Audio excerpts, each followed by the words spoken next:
Olá, amigos. Estamos recebendo hoje no nosso programa Moacir Teixeira, que é sócio da Ecoagro, uma consultoria do setor do agronegócio especializada em estruturações financeiras. E como ele costuma dizer, não é uma consultoria, é uma quitanda financeira, porque ali a gente encontra de tudo. Moacir, eu queria agradecer muito a sua presença aqui com a gente, esse bate-papo, e entender um pouquinho desse momento que o agronegócio está vivendo. Tivemos anos muito bons no agro, né? E esse ano um pouco mais de dificuldade. Como é que você está vendo o cenário do agronegócio? E depois eu vou querer falar um pouco sobre investimentos nesse segmento. Bom dia, Tamer. Obrigado pelo convite. O agronegócio, como você disse, eu falei a quitanda financeira, né? O agronegócio é o motor da economia brasileira. Esse reconhecimento vem ano após ano, né? O papel importante demais das commodities na nossa balança comercial. O Brasil hoje, com um superávit que saiu da ordem de 96 bilhões de dólares, todo ele calçado no mundo das commodities, seja das agrícolas, seja das minerais. Então o agro vem ocupando um espaço de relevância muito importante. O Brasil é o principal player mundial, somos o maior exportador líquido de alimentos para o planeta, e assim seremos ao longo do tempo. Apesar de todas as críticas de desmatamento que nós escutamos, o Brasil é um país com vocação e a gente não precisa derrubar uma só árvore para continuar alimentando o crescimento da população mundial. Então, muito obrigado pelo convite. Então, mas essa questão que eu queria te perguntar. O Brasil hoje o agro está segurando a economia brasileira e segurou nos últimos 10 anos aí, e tem muita essa discussão na Europa em relação aos subsídios, essa briga Brasil e União Europeia. Você acha que isso é uma coisa que vai ser resolvida? O Brasil consegue ultrapassar isso? Ela tem que ser resolvida, né? Eu me preocupo mais com o marketing negativo interno do Brasil do que com o conhecimento externo. O mundo sabe que o Brasil vai ser o grande provedor, não só de grãos, mas de energia limpa. O Brasil é a grande potência do hidrogênio, né? Hidrogênio verde. Então o Brasil tem um papel de destaque e é uma grande oportunidade, tá? É a nossa grande oportunidade de sermos efetivados como celeiro do mundo, tá? A Europa vai reconhecer. São discussões políticas, né? A gente fala, você mesmo falou, o Brasil subsídio. O Brasil não tem subsídio, parece ter, ele não existe. Mas a gente devagarzinho, e o agro veio conquistando. Eu acho que a Covid foi um divisor de águas, porque o agronegócio é uma indústria a céu aberto, você concorda comigo? Sim, sim. E aí, a Covid, que foi um evento que nós nunca tínhamos presenciado no planeta, né? Tudo se movimentou e algumas empresas sumiram. O agronegócio não. Se manteve forte, é verdade. Eu não como eu não como no escritório, mas eu vou comer dentro da minha casa. Então, o agro ali se fortalece, ainda há muita coisa a se fazer, mas o agro é o principal motor dessa economia e será para sempre. Agora, um ponto que eu queria falar com você é sobre essa infraestrutura, porque eu me lembro que em 90 a gente importava alimentos, né? Isso. E depois a gente teve um fluxo de desenvolvimento do setor, crescimento. A gente é muito bom na produtividade, de plantar, de colher, mas dali para fora, da porteira para fora, a gente sempre teve dificuldades de infraestrutura, né? De portos. Como é que está isso? Como é que você vê isso hoje no Brasil? Desastre, né? Assim, eu gosto de falar sobre São Paulo, né? Onde nasci, cresci e vivo. Quantos carros nos últimos 10 anos, quanto aumentou a frota de veículos no estado de São Paulo ou no Brasil? Ela aumentou 10 vezes. Quantos quilômetros de rodovia ou de ruas públicas aumentaram? Não aumentou 10% do que aumentou a frota. Então começa a inviabilizar.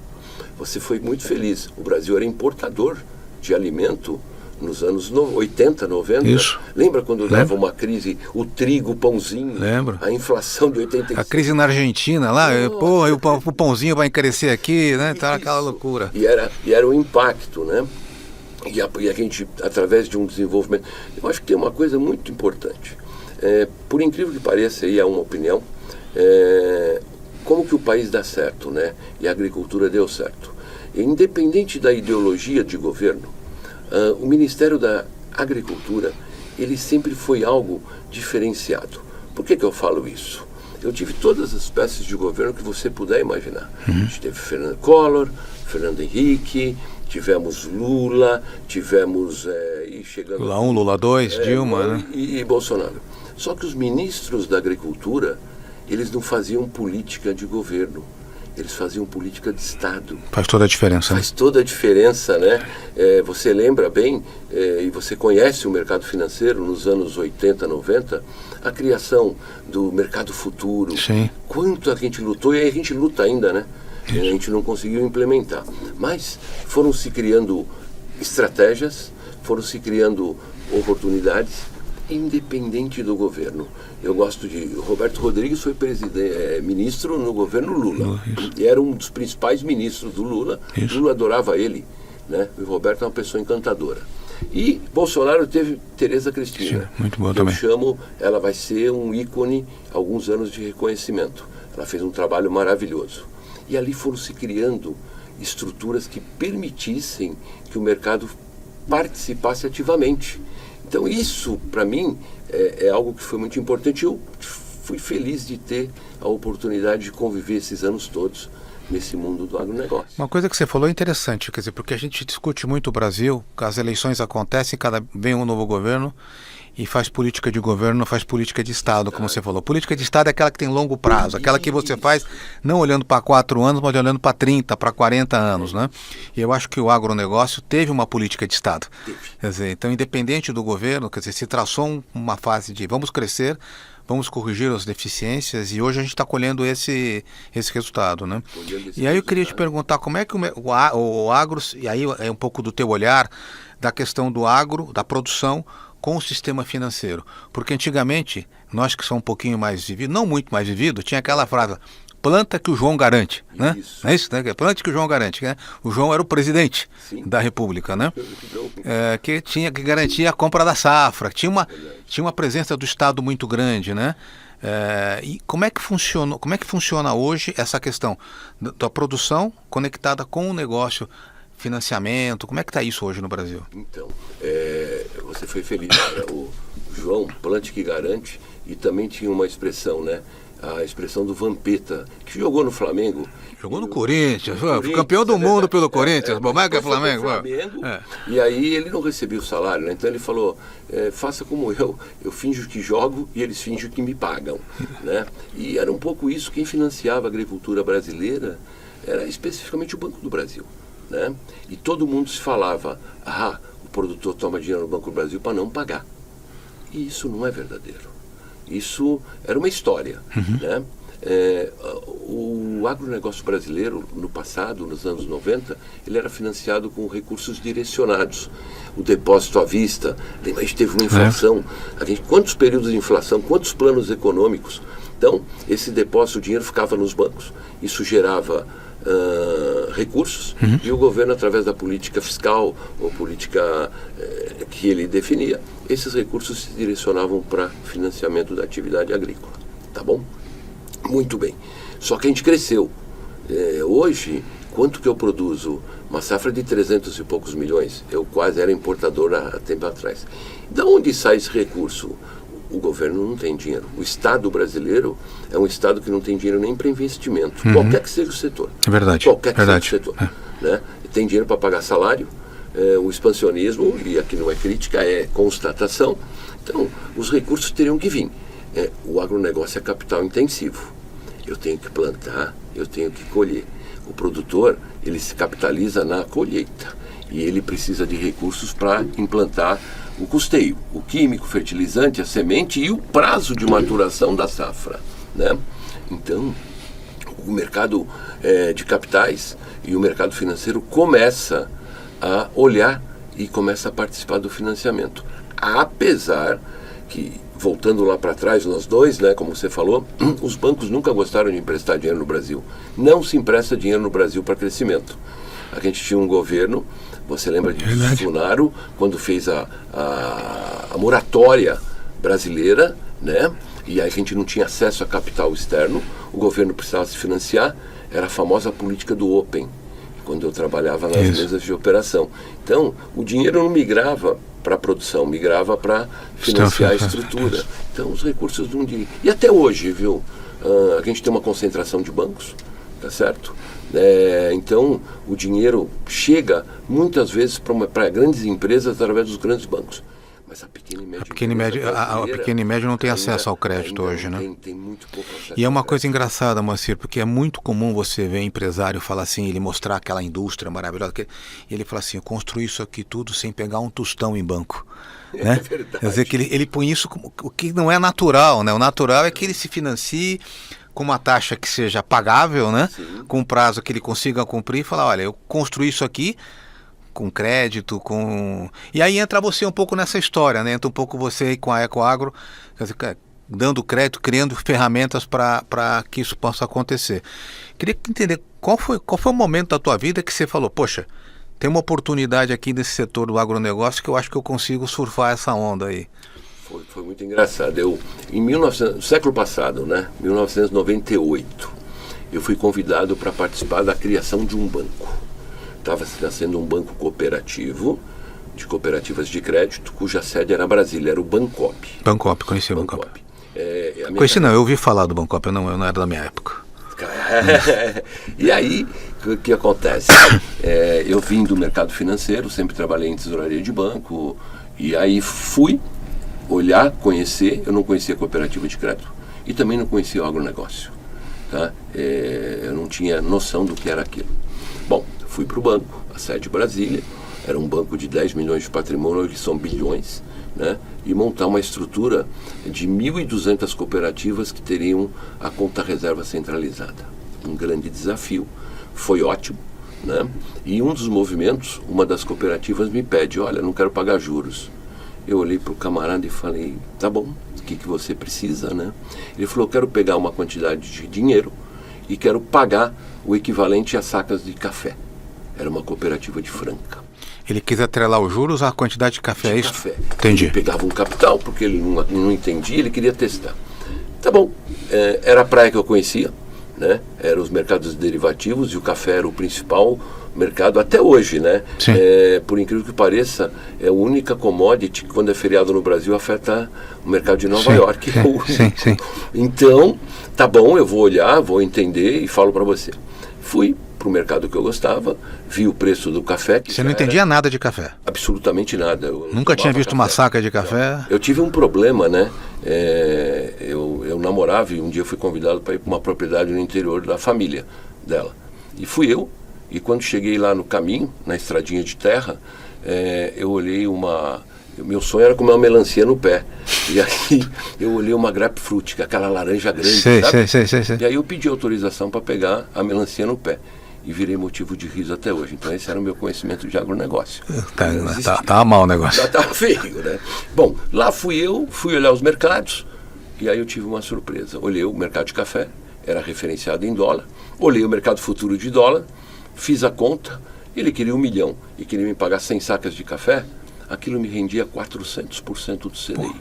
Era uma loucura, eu falei, errei. Consultei alguns amigos, era aquilo mesmo. Você travando na bolsa. Travando na bolsa. Fazendo a operação na bolsa, travando a operação técnica. Fazendo uma operação compra aqui, vende ali, isso. Você... Eu dei 1 milhão, os valores agora não são exatos, mas como exemplo funciona. 1 milhão de reais, e ele tinha que pagar o equivalente ao preço de 1.000 sacas de café no vencimento, que era setembro do ano seguinte, certo? Esse era o pactuado. E essa operação, eu ia imediatamente ao mercado fazer as travas, né? Eu não esperava o vencimento, o mercado negociava preços futuros, eu fiz a trava do mercado de café e do mercado de dólar.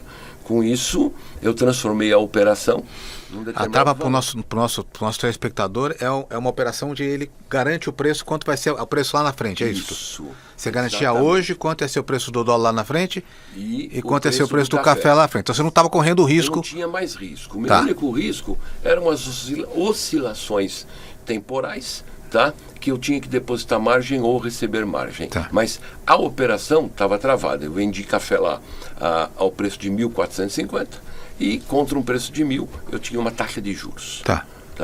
Aquilo me despertou uma curiosidade e eu falei, esse mercado é desarbitrado. Isso aqui é uma grande oportunidade de fazer algo diferente. Né? Isso foi que ano?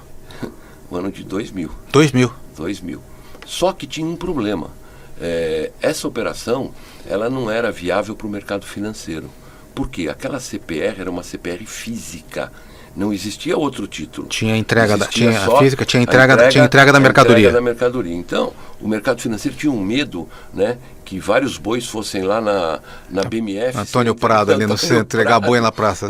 Nos engraxates lá que tinha, deve ter até hoje, né? Tem. Imagina, né? Então, o mercado não queria aquilo. Ali, por estar em Brasília e estar criando esse banco, me gerou uma possibilidade de participar mais ativamente. Então, eu mostrei no governo, né, que existia a possibilidade de a gente criar um título assemelhado à física, só que financeira. Ele não tinha mais a entrega física, e sim, ele representava um preço justo, pré-acordado, para ser feito. Foi assim que nasce a CPR Financeira em 2001.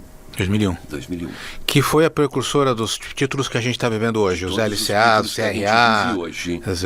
E você vê que coisa bacana, né? 2001. E você se lembra quem era esse agricultor que te pediu essa operação? Não sei se você pode falar. Uma cooperativa de Franca. Cooperativa de Franca. Não tenho nenhum tipo de restrição. Foi a cooperativa, não foi um produtor, né? Através da cooperativa. O produtor eu não sei. A cooperativa de Franca. E ali, aquilo me motivou a fazer o trabalho. Fiquei 2 anos em Brasília. Consegui desenvolver, mas a minha cultura e a distância de família e tudo, eu resolvi voltar. Voltei e fui para Rio Bravo. Rio Bravo Investimento, na época uma boutique financeira aqui da Faria Era do Lima. Gustavo Franco. Gustavo Franco, Luiz Cláudio Garcia, executivos time bom lá. Paulo Billy, que o pessoal que tinha vindo, eram especialistas no mundo imobiliário. Isso. E ali, porque por essa proximidade com o próprio Gustavo Franco lá em Brasília, que eu conhecia, não proximidade, eu conhecia, eu bati Ele lá. já era Banco Central, Gustavo? Ele era, na época ele era presidente do Banco Central, né? Central, ele já tinha se desligado. E aí eu propus a Rio Bravo montar um fundo verdadeiramente agro. E aí, por eles conhecerem o imobiliário, foi mais fácil, só que a gente comprava a CPR do Banco do Brasil, avalizada pelo Banco do Brasil. Garantida, então. Garantida para o bebê. Né? Só café. Tinha leilão na BMF, o meu horário de almoço era comprando esses papéis. E aí a gente montou esse fundo foi um sucesso. Né? Veio a crise, 2001, o Lula foi eleito, marcação ao mercado e tudo, e o fundo pianinho. Né? E aí o Banco do Brasil descobriu como que a gente fazia isso. Depois nunca mais vendeu uma CPR financeira. Mas não faz mal, o mercado nasceu. Nasceu ali. Né? Então, e depois, nasce em 2001, então, a CPR financeira, sim, 94 a CPR. Né, aquilo que a gente falou, política de Estado. Isso. Nasce a sequência, né? Você vê a sequência, a evolução, não teve interrupção no processo, né? Independente do governo que estava à frente do poder, né? Então, 94 a CPR física, papel fantástico do Banco do Brasil. Mas ainda era para investidor qualificado, a gente que tinha dinheiro esses papéis, né? Não era para pessoa física, não. Isso aí era para fundos, era um negócio ainda que não existia, né? 2004 vem a lei da sopa de letrinhas, LCA, CDCA. Você imagina, eu emiti a primeira LCA, a letra de crédito do agronegócio, em abril de 2005. Uma operação de 15 milhões de reais. Não é nada. E eu dei uma entrevista na, então, Gazeta Mercantil.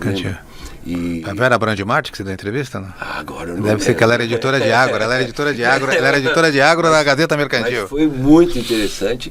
E aí foi perguntado, né? 15 milhões de reais. Eu falei, esse mercado vai atingir alguns bilhões em alguns anos. E riram, né? O Moacir é um sonhador. Esse mercado hoje representa 300 bilhões de reais. 300 bi. É o principal veículo de financiamento. Aí, emiti o primeiro CDCA. Foi ali que eu falei, aprendi tudo. E eu quero uma empresa que vai focar só no agronegócio. A cooperativa lá mudou tua vida. A cooperativa mudou minha vida. Engraçado. A cooperativa se não tivesse tido aquela demanda, talvez tivesse passado desapercebido. Tinha, com certeza. Não, acho que o mercado ia amadurecer, né? Eu dei sorte de estar ali naquele momento. E competência, né? A visão, né? Aí foi uma luta, né? E eu acho que sim, hoje eu reconheço. E diz uma coisa, hoje a gente tem uma indústria, como você falou, 300 bi, é isso, né? De LCA, não? De LCA. O mercado de agro é... O que é o tamanho desse mercado hoje? CRA, LCA, Fiagro? Eles vêm crescendo. O Fiagro eu sei te falar agora, porque ontem eu fiz um trabalho para apresentar para uma instituição. O mercado de Fiagro ainda não é grande, eles são 22 bilhões. Mas ele nasceu em 21, né? 22 praticamente. é um mercado que vai crescer muito. Agora, esse dinheiro hoje que vocês estão captando, ele chega na agroindústria, ele chega no produtor, ele chega... Como é que ele está sendo irrigado na economia? Ele chega de forma direta e indireta. De forma a mais importante, né? O desafio da ministra foi: eu quero que esse dinheiro vá para o produtor pequeno produtor rural. Tá. Como que ele chega? Eu não consigo fazer uma operação com um produtor de 30, 40 mil. Tá. Mas ele consegue através da cooperativa e das revendas de insumo, os distribuidores. Você financiando eles, indiretamente você está financiando o pequeno produtor. Você está dando ele a oportunidade. Eu diria que ainda não é um mundo perfeito, porque tem o spread, os custos, mas você atinge o pequeno produtor através dessa ramificação, que ela é fundamental, né? A gente é uma economia, parece mentira, mas a gente tem aí um universo de 5 milhões de produtores. É uma coisa impressionante. Impressionante, né? Impressionante. E todos honrando seus compromissos. Né? Eles honram. Que é aquela coisa que ele falou, o produtor não paga. Paga. Não, paga. O índice de inadimplência do produtor rural, do setor agro, eu prefiro assim, ele é menor do que consignado do financiamento do funcionário público. Poxa vida. É inacreditável. Estão aí as estatísticas para provarem isso, né? Agora, de novo, o agro, ele tem alguns problemas. O produtor rural é o maior empreendedor que eu conheço. Por quê? Eu vou te dar um exemplo também que vi agora essa semana. São coisas assim que vão chamando a atenção. Estados Unidos, eles têm área segurada de produção 210 milhões de hectares. Fantástico. Argentina, 22 milhões de hectares. Brasil, 7. Porra. Cara, eu sou um mau produtor. Então, são coisas assim que a gente vê que é um herói que está lá. O camarada, que o Brasil é diferenciado. Eu faço 2 safras, né? Eu tenho, por causa da insolação, por causa da água, por causa da pesquisa. Pesquisa, né? Então, que é fundamental. Então, tudo isso, mas você vê, a gente não tem seguro. E voltando àquilo que a gente estava comentando, a infraestrutura. Eu não tenho estrada. Eu não tenho armazenagem para o pequeno produtor. Ele tem uma dependência crônica, seja de uma trading, seja de uma cooperativa, seja de um cerealista, né? Eu não tenho porto, não chega, ele vai ficar parado lá no porto, o custo disso é imenso. Então, e parece besteira, mas a estrutura portuária ela é o gargalo de, né? Isso, é o silo, o processo de transporte, de colocada no navio, de retirada do navio, né? Exato. A gente ainda está pecando nessa parte, né? A gente não tem nada. Então, ó, a gente falou armazenagem, né? A gente falou transporte. Estrada, a 163, a rodovia 163 no Mato Grosso, é muito curioso. Você vê pessoas, profissão, com vassoura. Vassoura na estrada, para quê? Para varrer os grãos que vão caindo dos caminhões ao longo do tempo, ao longo do trajeto. E aqueles grãos eles recolhem e a quantidade é tão grande que vira ração animal. Um negócio que não devia acontecer, mas acontece. Então, você percebe, rodoviário, isso não existe, né? É aquela que você falou de projeto de Estado. A gente não fez o projeto de transporte rodoviário nesse país, né? Não. Porque se tivéssemos feito desde 90, né? Lógico. Nós teríamos hoje uma estrutura montada. Você né? imagina um país dessa magnitude, sem os problemas de cordilheira, gelo e tudo. Eu podia ter ferrovias. Planícies, né? Nossa, ferrovias maravilhosas. Sou cortado por água, seja por mar, seja por rio, né? Então a gente teria todos os predicados para ser o grande. Mas eu acho que um dia vai chegar. Vai chegar. Isso, agora, você fala, né? A imprensa hoje fala, a produção quebrou a safra. Quebrou a safra. Vamos analisar o que é quebrar a safra. Quanto que eu produzia 10 anos atrás? 100 milhões de toneladas. Quanto que eu produzo hoje? 300 milhões.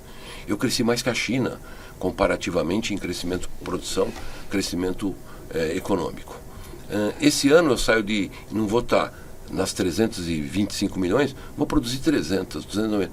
Gente... Aí a manchete é safra... Então a safra vai quebrar. A safra não vai trazer prejuízo para o produtor. O que traz prejuízo é preço. Ele não tem trava de preço, né? Os custos com a guerra da Ucrânia. Então teve uma série de fatores que prejudicam, diminuem a renda. Agora o agronegócio não para. Agora, deixa eu dar um salto aqui e falar de investimento no agro, tá? Porque está todo mundo olhando para os papéis, né? LCA, quem não tem isenção e tal, mas tem risco, né? Como todo investimento tem risco. Sem dúvida. Eu queria que você explicasse um pouquinho para o nosso telespectador quais são as alternativas aí para o investidor pessoa física, tá? Aquele que está lá na XP, está no BTG, está na Orama, está nas plataformas adquirindo os papéis, tá? Quais são esses papéis? Como você seleciona um papel, quais são os riscos, o que é uma rentabilidade? Porque às vezes eu falo assim, quando a esmola é demais, o santo desconfia, né? E você vê umas taxas, pagando 1,5 ao mês, 1,8 ao mês. Explica um pouco assim, fala um pouquinho aqui para o telespectador da gente, quais são os cuidados, quais são os papéis, quais são os cuidados, como se você estivesse orientando ele quanto a investir nesses papéis. Vamos lá. Eu vou começar com a figura do CRA, né? Em 2010, eu fiz a primeira emissão de um CRA, uma oferta pública, no mercado. E eu não vendia, tá? Eu não conseguia vender para ninguém. E aí, que coisa, é difícil, o mercado não entende, né? E nada melhor que uma taça de vinho para mim falar, poxa, eu estou errando. Eu não vendo CRA, eu vendo CRI Caipira. CRI Caipira. CRI Caipira. Porque o mercado de CRI, o mercado imobiliário, já era conhecido e já tinha... o varejo já era conhecedor de como funcionava. Por que eu fazia um CRI Caipira? Porque eu tinha alienação fiduciária de uma propriedade. Explica o que é alienação fiduciária para o nosso telespectador. Vou explicar. A alienação fiduciária é que esse produtor que captava aquele recurso, ele me dava a terra em garantia. Não da forma de hipoteca, como normalmente se traduzia dentro dos bancos, mas através de um novo instrumento que tinha sido criado, chamado alienação fiduciária, né, que funcionava muito bem no setor imobiliário, por isso que o setor cresceu. Então, eu tinha alienação fiduciária, que era idêntico do CRI. Só que eu tinha coisas a mais. Eu tinha o penhor de uma lavoura, porque eu estava financiando aquela lavoura, né, e esse penhor, ele se monetizava através de um contrato. Eu tinha um CRI Caipira. Fui num family office, apresentei a ele, ele riu, ele achou engraçado e falou, vou acreditar em você. Tá? E o acreditar dele numa operação de 13 milhões de reais em 2010, eu cheguei a um montante de emissão de 60 bilhões em CRA em 2023. 60 bi hoje. Bilhões eu tenho emitido em CRA ao longo desses anos. E aí você pega o quê? Você pega você pega lá a ponta, o produtor ou a indústria do setor do agronegócio e monta uma operação você dá o dinheiro e ele te dá a garantia, é isso? Isso. E está atrelado a um prazo para vencer. Um prazo de vencimento, e voltando para aquilo. Então, foi assim que saiu o primeiro CRA, em 2010. Bom, esse mercado vem ganhando força, e aí, aqueles títulos que foram criados em 2007. Então, eu vou começar por nosso investidor, pessoa física, que é o objetivo. A LCA, Letra de Crédito do Agronegócio. Quem emite LCA? Bancos, né? As instituições financeiras. Qual que é a importância desse título? Então, o banco empresta recurso na cadeia produtiva, ele pega esse título que ele emitiu na cadeia produtiva, seja uma CPR, seja qualquer instrumento, e ele emite um título dele, que é a Letra de Crédito do Agronegócio. Que tem como lastro a operação, do agronegócio brasileiro. Tá. Como que ele remunera isso? Por ser um título incentivado, a remuneração desses títulos hoje, eles vão de 90% do CDI a 100% do CDI. Né? E para o investidor é uma taxa interessante. E o risco dessa operação é o risco banco. Então, se você, investidor, comprar uma LCA no montante de até, eu não sei quanto que o fundo 250 mil, se eu não me engano, mais ou menos isso, você está protegido. Se aquela operação o banco tiver algum problema, tá? O fundo garantidor. Isso é importante. A LCA então tem a garantia até o valor do fundo garantidor. O limite do fundo garantidor. Quer dizer, se ele aplicar 200 mil e tiver algum problema, o fundo garantidor volta para ele esse investimento. Vai pagar esse investimento. Então, essa remuneração, dependendo do valor, e não são valores pequenos, né? Tem que ser um valor relativamente maior. Isso já é distribuído no varejo? Não? Já. Muito distribuído. XP, BTG, Banco do Brasil, todos os bancos. Todos os bancos emitem LCA. Por isso que é uma indústria de 300 bilhões de reais. Ela tem um papel, ela é o maior recurso direcionado no Plano Safra. agora, recente, saiu uma regulamentação do Conselho Monetário Nacional, modificando um pouquinho o que pode usar de lastro e o que não pode usar. Mas pelo que eu entendi, melhorou. Eles focaram mais o lastro no agro mesmo, não foi isso? Isso. Então, adorei a tua colocação. Vai diminuir? Provável, mas pelo menos vai focar no que tem que ser feito, que é o papel. Tá. Financiamento. Então, o LCA é uma opção para o investidor hoje? Uma opção para o investidor mais conservador, uma opção muito segura. Tá. Né? Que mais que nós temos? Aí você tem o CRA, o Certificado de Recebível do Agronegócio, que tem muito investidor pessoa física, mas eu não considero operações para o varejo. Né? São investidores mais qualificados, mais profissionais. Ele é um título, mesmo da forma da LCA, emitido com lastro no agronegócio brasileiro, por uma securitizadora, não tem fundo garantidor de crédito. Tá. A grande diferença é que, por ser um patrimônio segregado, e já vou explicar, né? Porque é proibido, fala as coisas que a gente não entende e não pode, tem que explicar aqui. Cada CRA emitido por uma securitizadora no mercado, ele é um patrimônio segregado. Ele não afeta, ele não tem afetação por nada. Então, a operação que o Tamer comprou, aquele CRA que ele analisou, o risco é só ele. Não tem outro risco a não ser os títulos que estão dentro desse papel. Tá. Então, mas também não atingiu o varejo. Varejo. E aí... Quando você não atinge o varejo, investidor acima do que? 2 milhões? 2 milhões. Vale também aqui que quem ajudou muito esse mercado foi a XP. A XP é um case de sucesso. A XP ela trouxe para sua plataforma a pulverização, não só no mercado das grandes cidades, como no interior. A XP é um exemplo clássico de sucesso. Né? Mas aí deixa eu te perguntar uma coisa. Eu vou numa securitizadora, eu vou na XP e olho um CRA ali, mas como é que eu sei que aquele papel ali é bom? Como é que eu sei que não está mal dado aquele crédito? Você foi feliz no comentário. É sempre que eu estou com dúvida. Eu quero aplicar e estou em dúvida. Aqui, eu estou tirando as minhas dúvidas. Né? Primeiro, para estar na plataforma XP, passou pela análise de crédito da XP. Tá. Para estar na plataforma do BTG, que são os dois grandes players, tá. Né? Tem que estar aprovado no crédito do BTG. Porque a imagem, quando você vai, através da plataforma da XP, comprar um ativo, tá? Você vai pouco se preocupar quem é a securitizadora ou quem é o emissor. É a XP que está vendendo.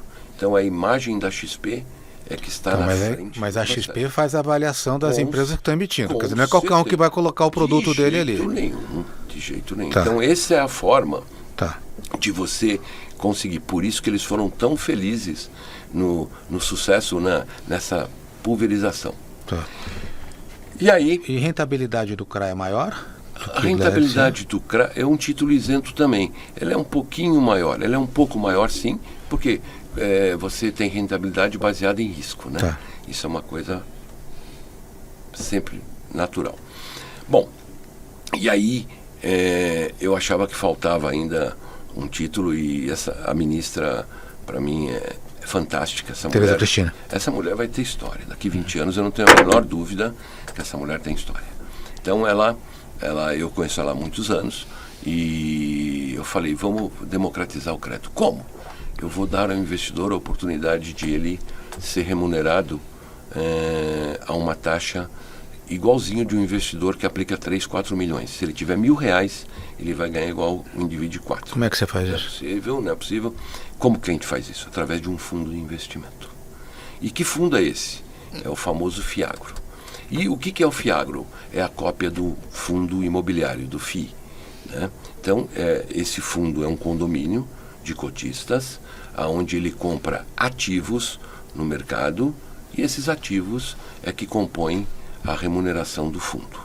Tá certo? Tá. Ativos do agronegócio ou do agronegócio? O regulamento é que define, né? As teses de investimento é do gestor e o regulamento é que escreve o que tem que ser feito. Tem o administrador, tem o custodiante, tem toda uma regulamentação e a CVM é muito cuidadosa com isso.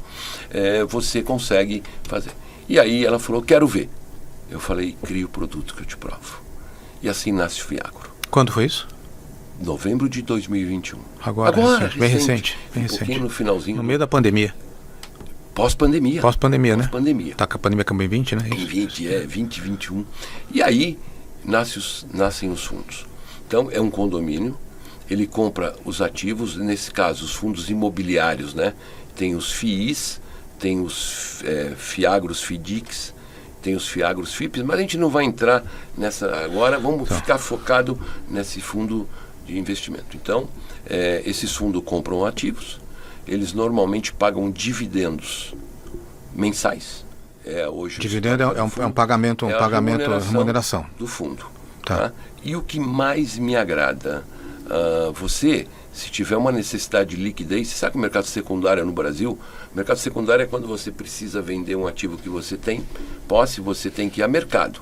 Então, muitas vezes, o pequeno investidor tem uma dificuldade incrível e tem perdas, né? Aqui não, ele negocia na B3, ele da casa dele, no computador dele, ele entra na corretora que faz parte, e ele coloca, quero comprar, quero vender, o preço está lá, e é a coisa muito simples. Ou seja, quer dizer, ele tem se eu investir meu dinheiro, acontecer algum imprevisto, eu preciso daquele dinheiro porque alguém ficou doente, ou porque, enfim, eu tenho que fazer alguma situação, eu consigo fazer dinheiro de um dia para o outro. De um dia para o outro. Com FIAGRO. No LCI, não. Na LCA, ela tinha um prazo mínimo de 90 dias e a partir dali dava liquidez. Agora ampliou esse prazo, não é isso? Parece que ampliou. Tá. Então, assim, para quem precisa de liquidez, o FIAGRO ele é mais interessante. Tá. Né? Tem os riscos de bolsa que você conhece, né? Mas ali dá a você a liberdade de negociar o teu papel. Tá, agora uma pergunta. Você falou, o que é a rentabilidade de um FIAGRO hoje? Eu vou te falar, eu quero te falar da indústria, vai? Eu não quero falar especificamente, porque são teses, né? Existem várias média, teses. Quer dizer, nós estamos fazendo... eu estou te falando que um FIAGRO, eu tenho um FIAGRO, ele rende 15% ao ano. 15% hoje, né? Hoje. E quando a taxa cai, provavelmente também essa taxa tem que ceder. Se ele está indexado no mercado de CDI, ele cede. Tá. Se a taxa sobe, ele aumenta. Mas o que foi importante? O FIAGRO nasceu num momento assim muito interessante. A taxa de juros sai de 2,75 para 13%, 14%. Quebrou muita gente. Mas o investidor, eu digo que o Brasil é o país rentista. Se você tem dinheiro, você fica mais rico. E o camarada que tem a sua poupança, ele fica mais pobre. Porque ele vai aplicar na caderneta de poupança, ele vai aplicar numa coisa e aquilo se corrói. O FIAGRO, ele deu a oportunidade de um camarada entrar com R$1.000, ele vai comprar um condomínio de títulos e esses papéis têm rentabilidade. Tem alguma garantia do fundo garantidor? Não. Zero. Esse daí é mercado. Isso é mercado. E aí, então, se eu, pessoa física, quero ter um papel que me dê uma rentabilidade mensal, ganho. Você tem um ganho mensal. Eu tenho algum dinheiro que entra e você pode reaplicar esse dinheiro. Ele é reaplicado automaticamente? Não pode reaplicar automaticamente. Não pode. É uma pena, mas não pode. Tá. Mas ele tem que ter atitude de falar, entrou R$2.000, R$1.000, eu tenho que reaplicar esse dinheiro. Reaplica aquilo. Normalmente, e é uma curiosidade que eu tenho acompanhado, as pessoas utilizam aquilo para pagar. É como se ele fosse dono de uma propriedade, ele tem um inquilino, o inquilino paga todo dia 10 para ele, e ele utiliza aquilo para comprar os seus remédios, para suas despesas, para pagar suas contas. Tá. E o FIAGRO tem essa característica. E o imposto do FIAGRO? Quanto é? Zero. É zero, hoje é isento. Isento de imposto de renda. Isso hoje não vai mudar, a tendência é manter essa isenção. Pelo que você vê da política fiscal hoje. Olha, tributária fiscal. É minha opinião, eu não tenho a verdade. Ninguém é louco de mexer nisso. Tá. Porque esse dinheiro vai para o setor produtivo. Esse dinheiro vai para o setor produtivo. Então, se você tiver uma alteração, pode acontecer, vai encarecer, primeiro, absurdamente. Né? E eu não vejo a menor possibilidade. Qualquer que seja o governo. Qualquer. Isso... Mas se fizer é loucura, né? É dar tiro no próprio pé. Tirar o carnaval da história da cultura. Não, carnaval não brinca com carnaval, né? Mas põe imposto no FIAGRO, mas não tira o carnaval, né? Então, não, legal. Muito difícil. Então, é a forma que o investidor pequenininho. Então, vai lá. Eu posso dar um exemplo que aconteceu comigo, né, com o agro, foi muito engraçado. Eu criei o fundo, né? De repente, um determinado dia, eu estava na recepção da empresa, entrou um senhor, um rapaz, e estava falando com as recepcionistas. Olha, eu comprei o fundo do agro da Ecoagro, né? E eu achei engraçado a forma que ele comentou, e aí eu parei ali. Foi uma coincidência. Ele falou, eu estou muito preocupado, eu queria conversar com alguém. Eu estava de boa, peguei esse indivíduo, coloquei numa sala de reunião e começamos a conversar. Aí ele falou, olha, eu comprei numa corretora, porque é assim que funciona, a Ecoagro não vende papel. Sim. Quem vende são as corretoras, Sim. né? XP, é o mercado, BTG, XP, BTG, as outras que existem no mercado. E aí ele falou, olha, eu comprei, porque eu sou lá do Goiás, moço. Sou do Goiás, eu trabalho num restaurante e eu acho que o agronegócio é muito bacana e eu tenho uma assessora lá, me falou, quanto o senhor aplicou? 20 mil. Eu falei, tá bom. Ele falou, mas representa muito da minha reserva financeira, meu dinheiro, da minha né? poupança, né? Eu falei, não, tá perfeito. E ele falou, mas aí eu acho que ela me iludiu, eu estou muito preocupado. O senhor pode me falar alguma coisa? Eu falei, posso. E aí comecei a explicar um pouquinho para ele, numa tranquilidade. Aí adentra a minha sala, essa sala, uma pessoa que trabalha, uma executiva da empresa, falou, Moacir, você pode assinar esse documento para mim, é importante e urgente. O camarada ficou branco na sala, né? E a reação, aí assinei, ela saiu e falou, o senhor está falando comigo, o senhor é o dono da empresa. Eu falei, tá bom. Mas nem gerente me recebe, moço. Eu falei, pô, mas qual o problema? Foi um acaso, mas é importante. E o camarada saiu e falou, olha, eu posso recomendar? Eu falei, olha aqui, você não recomenda nada, porque tem que analisar os riscos. Mas ele falou assim, eu nunca tive esse tipo de tratamento. Atendimento. É isso que a gente busca. Tá? Através das XPs, dos BTGs, eu sou um gerador de ativo. Né? Tenho um fundo, mas eu sou um gerador de ativo. Por que eu acho importante? Porque os recursos de pessoa física geram riqueza. Né? Então a tua poupança, bem remunerada, com liquidez, está gerando o financiamento da produção lá no campo. E você fica sócio do setor mais importante da economia, quer dizer... Você é sócio do setor. Né? Tá. Que é aquele conceito, né? Quer dizer, o agro está crescendo, mas como é que eu participo disso, né? É isso. Você pode participar através de um FIAGRO. Pode. Esse você recomenda para... Você tem sogra ainda, não?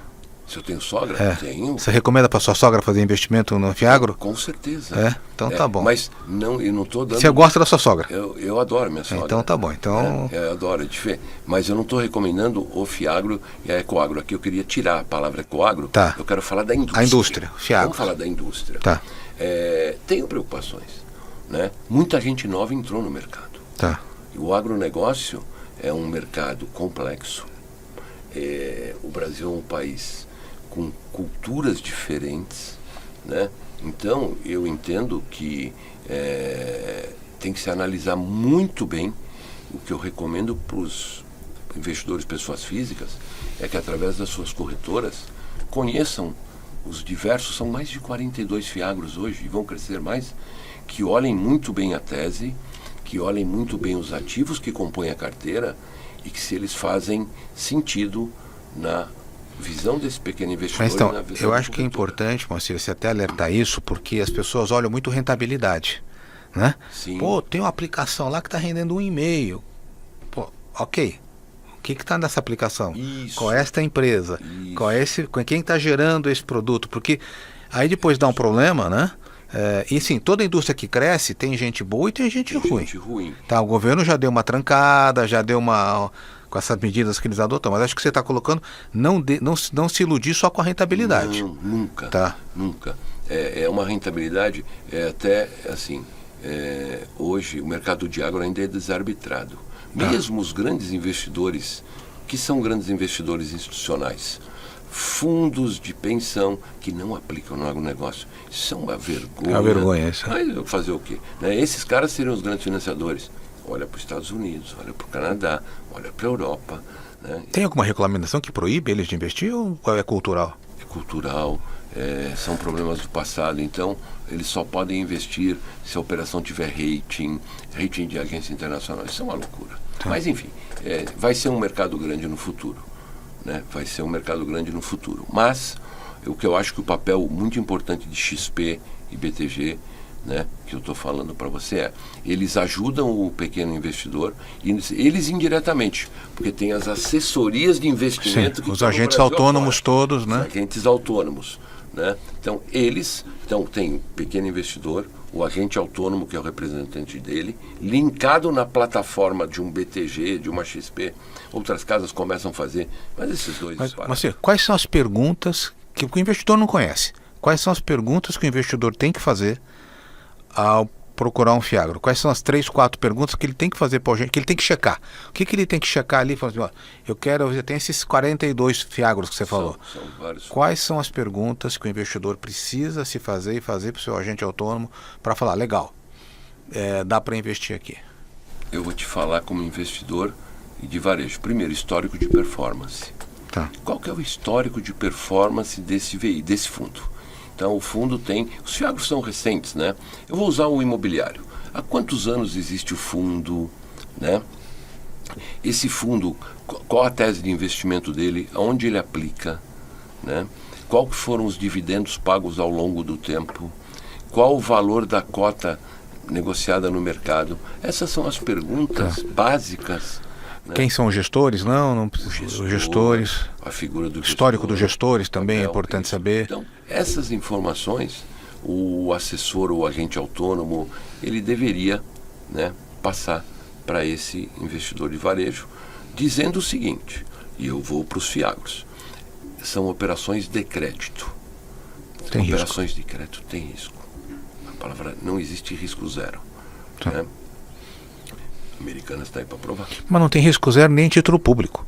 Nem o título nem público. Título público, ele até é mais baixo, mas é o menor. É o menor, né? mas que tem, né? Quer dizer, mas ele é o menor e assim mesmo. Então, o Brasil vai tomar dinheiro no mercado internacional, qual que é a fonte de referência? O título público americano. Exatamente. Esse sim é o menor risco, né? Então, olhar essas pontas, olhar isso. Não colocar todos os recursos dentro da mesma cesta. Qual percentual você acha que ele deve alocar em Fiagro? Uma pessoa que tenha 100 mil reais, vai? Depende muito, né? Um poupador de 100 mil reais... Mas percentualmente, 10%, 5%? 10%. 15%, porque é uma renda fixa, é algo que tem a rentabilidade no mês, então ele pode programar o recebimento desses dividendos para suas despesas, né? É interessante e a diversificação. E esses fundos têm assembleias, se reúnem? É importante participar das assembleias? Ou difícil, né? Começou a mudar. É muito difícil. É um pouco de poesia ainda no mercado de capitais, né? Porque lá nos Estados Unidos, as assembleias, lá os caras, as velhinhas, vai lá com a ação dela, né, nas ações, né? É diferente, né? Aqui ainda não... Ainda não tem. Mas existem vários fundos. Tem que se olhar, tem que prestar atenção. Entendo ser um grande produto, um produto direcionado para a pessoa física. Entretanto, analise. Tem que confiar no agente autônomo. O agente autônomo tem que ser sério, né? E vai estar dentro de uma plataforma de um grande banco, de uma grande empresa. Então, eu acho que é uma oportunidade. E para o agro é muito importante. Não tem dinheiro do governo. Então, você vê essas notícias aí que acabam atrapalhando, porque falta, não digo verdade, mas falta interpretação, né? E isso gera uma notícia mal dada. A manchete mata, né? A manchete mata. Então, é uma loucura, né? Então, o Fiagro, acho que para o nosso investidor, que é a tese que a gente estava conversando, vai ser o veículo mais interessante de poder investir. E para a gente encerrar aqui, que é o potencial do Fiagro? Estamos com 22 bi, você falou, né? Você acha que é um mercado que vai a quanto? Esse mercado, ele não tem... Ele vai ser maior que o imobiliário. Com certeza, né? Ele vai ser maior que o imobiliário. Quanto que é o imobiliário? 100 e poucos bilhões. Por que eu falo vai ser maior? O agro representa 27% do PIB brasileiro, o imobiliário representa 10% do PIB brasileiro. Cada dia mais, o agronegócio tem um papel de destaque e a gente é um papel de destaque. Vale a pena lembrar, só um fechamento. Quem quiser comer no mundo comida boa, vai comer comida brasileira. E eu não vou derrubar uma árvore. Só na recuperação de pastagens, né, e na proteção das florestas naturais, que se a gente não fizer, a gente vai ter problema, né? Isso é fato também. Eu acho que a gente tem aí um universo. Então, e quem vai financiar o governo? Não. Até porque não tem mais recursos. Pode ajudar não atrapalhando. Então, parcerias públicos-privadas, vão abrir armazém, financiar um armazém para um produtor é 10 anos. E dificilmente tem dinheiro por 10 anos no Brasil por N razões, né?